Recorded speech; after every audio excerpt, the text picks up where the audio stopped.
Welcome to life after my stroke. Now, about 2 years ago, I had a little bit of arm movement, and I had some leg movement. My ankle drooped.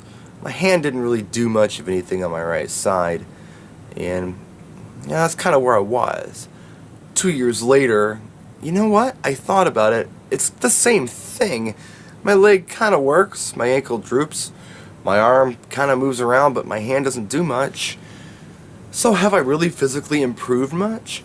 I don't know that my body has actually all of a sudden had something new, plugged back in, or what, as I call them, the praise Jesus moments. Oh, praise Jesus, I can see. No, that hasn't happened.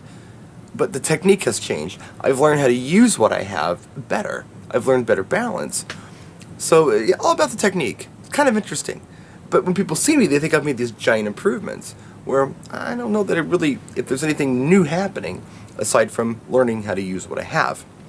Now that got me thinking about my physical abilities versus my ability to just do the things I want to do. How is that being affected? What can I not do now because of my physical being now? And I figured out that there's really nothing that I can't do because of my current physical state. Besides clap my hands and things like that. There are some stick shift cars I can't drive. Some I can, but some I can't. So, a lot of this is through the use of special tools. I did a carpentry project. I used a finishing gun with my air compressor, and it was so cool. For so long, I thought to myself, how am I going to hammer a nail without holding a nail with one hand and using a hammer on the other? You can still drive a nail, you just got to use an air gun. Ka-chink, ka-chink, it's a trigger. You just aim and shoot. It's beautiful. And for those of you who think it's unsafe, yeah, it's fine. You'd have to be a moron to hurt yourself with. You'd have to try to hurt yourself with one of these tools. Power saws, power drills, power screwdrivers, you name it. Air ratchets for working on cars. I got it all, and I can do it all. It might take me a little more time, and I might have to think it through a little more. I might have to use some extra special tools, like maybe a vise to hold something in place or whatever, but it can be done. And if I need a hand, I'm not shy to ask for it. I'm not shy to say, hey, can you just hold this for me? Or, just play it safe, use the safety precautions you always did, but, it can be done. You can't just do it without the specialty tools, but it can be done, and I think that's pretty cool when you think about it. So that got me thinking about how much of our overall I can't do it is real, and how much of it is power of suggestion, either from yourselves or from your doctors, physical therapists, or family. Because I had a lot of family members tell me that I couldn't drive. My doctor told me not to. My physical therapist told me not to. When I asked why, they couldn't give me a good answer. Well, I'm just not comfortable with it. Well, guess what? I saw fine.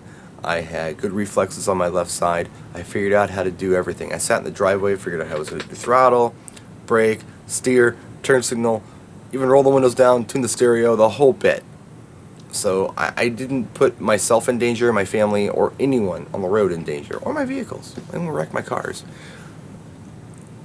I don't listen to people who tell me I can't do things. What I like to do is figure out how I can do them. And once I think it through, if I have to go buy something to help me do the thing I want to do, I buy it. Work. My DJ system is smaller than it used to be. I got lightweight stuff. I got power stands that throw my speakers in the air. I got battery-powered lighting that I don't have to crawl around on the floor and plug in. There was a way to do it. I had to change the way I did it, but I could still do it. And a lot of this is self-confidence. I understand that. A lot of people just lack that confidence. So a lot of people think, okay, well, I'm going to wait until I can run before I, even attempt this. I'm going to wait until I'm physically perfect before I'm going to try this thing I used to do. Maybe what you ought to think about is how you could do that thing right now and what tools you would need to make that happen and have no shame in it. And what kind of help could I get to make this happen for myself? I think the Young Stroke Survivors page would be the perfect place to post that thing that you want to do and then ask people, how do you think I can do this thing? These are my limitations. This is what I want to do on my own. What would I have to buy? What would I have to work on? What would I have to do to achieve, being able to do this thing? I think that would be a beautiful thing. And I'm there. I mean, I figured out a few things. I showed the rocker knives. I showed the can opener. I try to show stuff when I think about it and can. I do stuff all the time, and sometimes I don't think about it. I was like, ooh, that'd be a good video. But I'll try to do more of that. And if you got any requests, let me know. But really, really, really, I believe you can do about anything you want. But you got to believe it. You can't let someone tell you can't do it. That, I think, is the worst thing. So ignore anyone who tells you can't do something. If you think that you can, or if you don't know if you can and you want to, again, reach out to your friends and ask them if they figured out how to do it. Or maybe collectively we can all figure out how you could do it, and it helps us too. Who knows? I don't know. Vlog over. We'll see you next time. Hang in there.